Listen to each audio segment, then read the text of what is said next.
ہم نے اپنے بزرگوں کی صحبت میں رہ کے ایک تجربہ سیکھا ہے، جس کی پیسے کی طرف توجہ ہوتی ہے پیسے اس کے آگے دوڑنے لگ جاتے ہیں، وہ دوڑتے ہیں، تو تھک جائے گا، ان تک پہنچ نہیں سکتا، تھکا کے ماریں گے تجھے پیسے، اور تو اپنا چہرہ پھیر پیسوں کی جانب تیرے پیچھے دوڑنے لگ جائیں گے، پیچھے پیچھے دوڑیں گے، بھاگتے پھریں گے تیرے پیچھے، بھاگتے ہیں پیچھے۔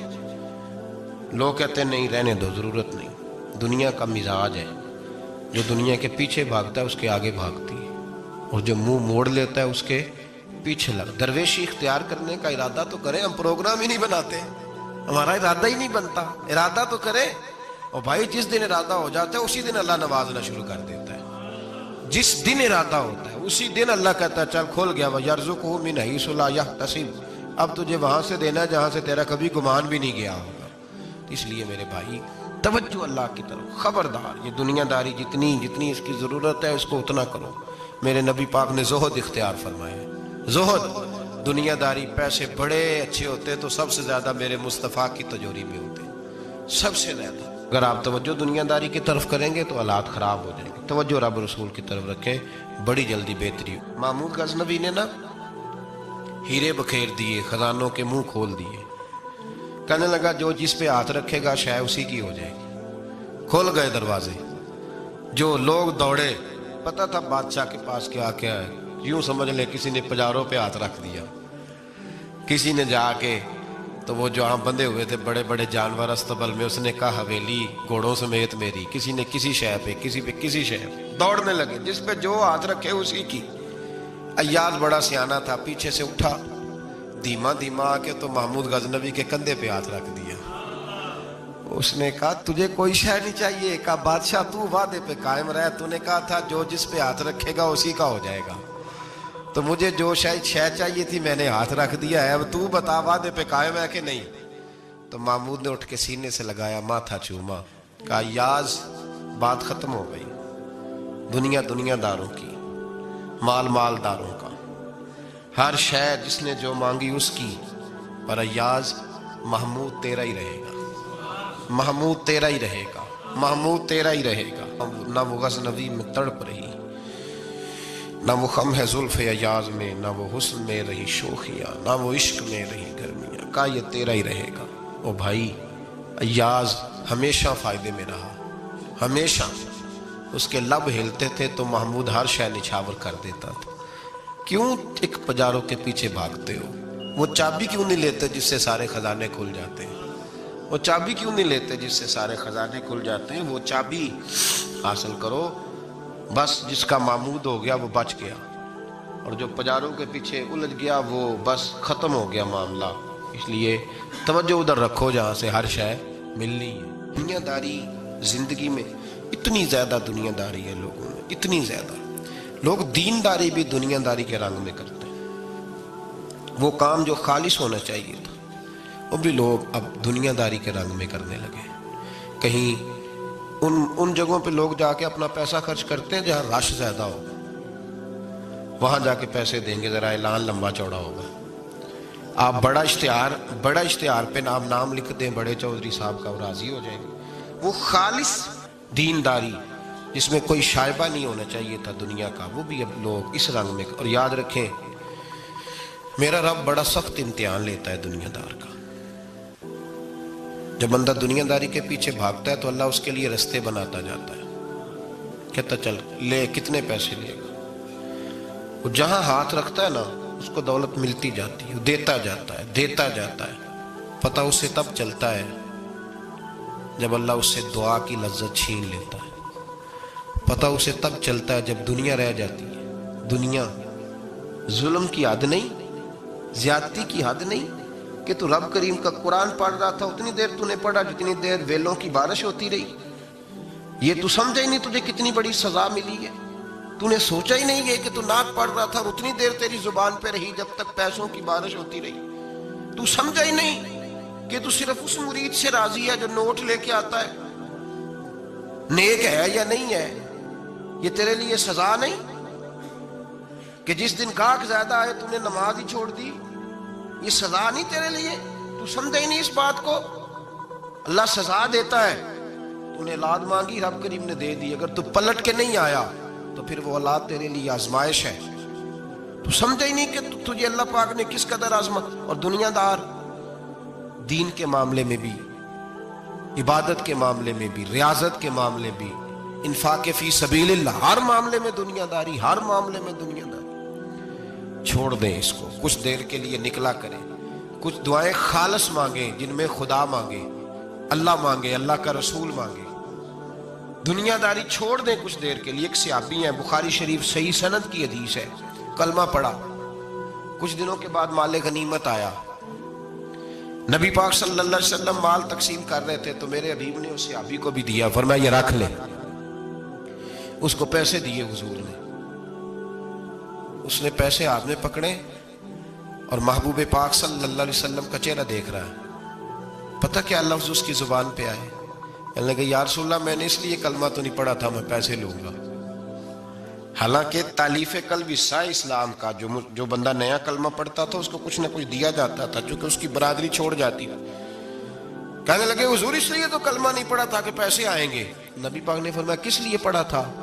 کہا یا رسول اللہ میں نے تو اس لیے پڑھا تھا کہ آپ مجھے جہاد میں لے جائیں گے اور میں آپ کے نام پر اپنی جان قربان کر دوں گا. میں نے کچھ لینے کے لیے نہیں، جان دینے کے لیے کلمہ پڑھا تھا. تو حضور میرے لیے مہربانی فرمائیں، مجھے آپ یہ دنیا داری ہی دنیا داری، مال ہی مال. حضرت میاں شیر محمد شرک پوری رحمت اللہ علیہ کی وہ بات میرے دل کو چھو جاتی ہے.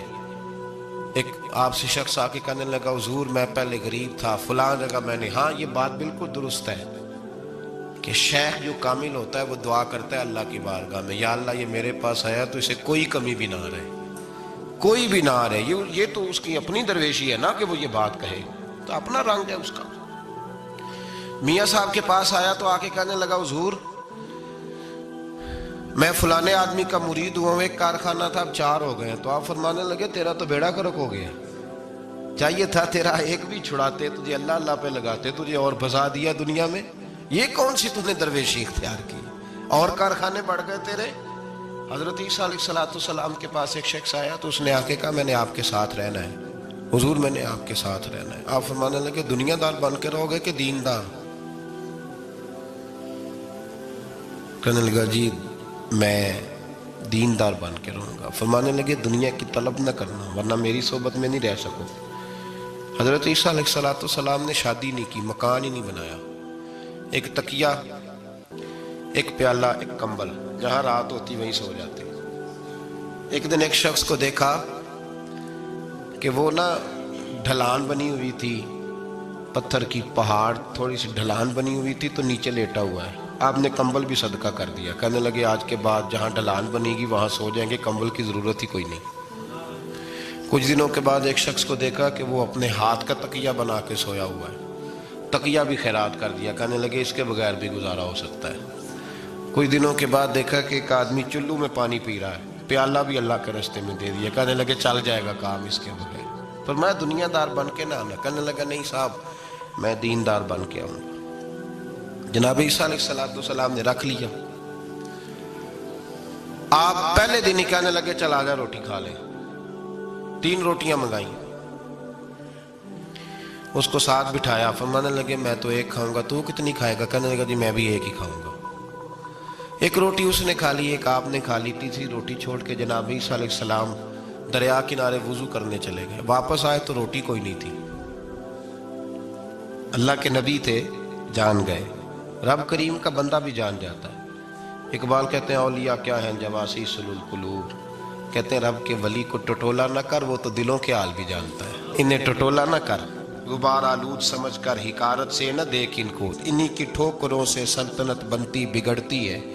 اور اقبال کہتے ہیں نہ تیگ و تیر میں نہ لشکرو سپاہ میں، نہ تیگ و تیر میں نہ لشکرو سپاہ میں. کہتے ہیں نہ تلوار میں نہ تیر میں نہ لشکر میں نہ فوجوں میں، نہ تیگ و تیر میں نہ لشکر و سپاہ میں ہے جو بات مرد کلندر کی بارگاہ میں ہے، جو بات مرد کلندر کی بارگاہ میں.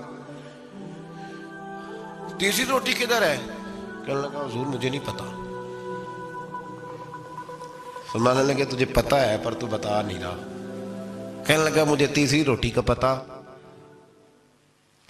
حضرت عیسیٰ علیہ السلام ایک ہرنی جا رہی تھی، اس کے ساتھ 2 بچے تھے. آپ نے ایک بچہ پکڑا, اس کو ذبح کیا, لکڑی جلائی, اس کو بھونا, اس کو بھی کھلایا, خود بھی کھایا, ہڈیاں جمع کر دیں.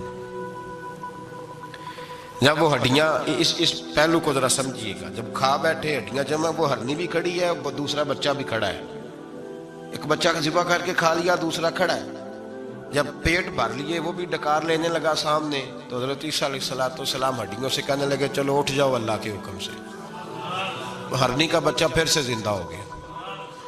وہ چلا گیا, ماں اس کو ساتھ لے کے روانہ. فرمانے لگے دیکھ اللہ نے مجھے معجزہ دیا ہے, ہم نے کھا بھی لیا ہے اور بچہ چلا بھی گیا ہے, ہمارے پیٹ میں ہے بھی, اور اب تو بتا دے روٹی کس نے کھائی ہے. کہنے لگا جی مجھے نہیں پتا, نہیں پتا مجھے. حضرت عیسیٰ علیہ السلام اس کو ساتھ لے کے بڑھے تو دریا کے اوپر, پانی کے اوپر پیدل چلنے لگے. دریا پار کر گئے. فرمانے لگے تو پانی پہ چلتا رہا ہے, سارا پانی کراس کر گیا ہے تو ڈوبا نہیں, اب بتا دے روٹی کس کے پاس ہے. کہنے لگا نہیں پتا, مجھے پتا. اللہ اکبر. کیا خوب لفظ کہہ گئے سجادہ نشین حضرت پیر میر علی شاہ صاحب رحمۃ اللہ علیہ.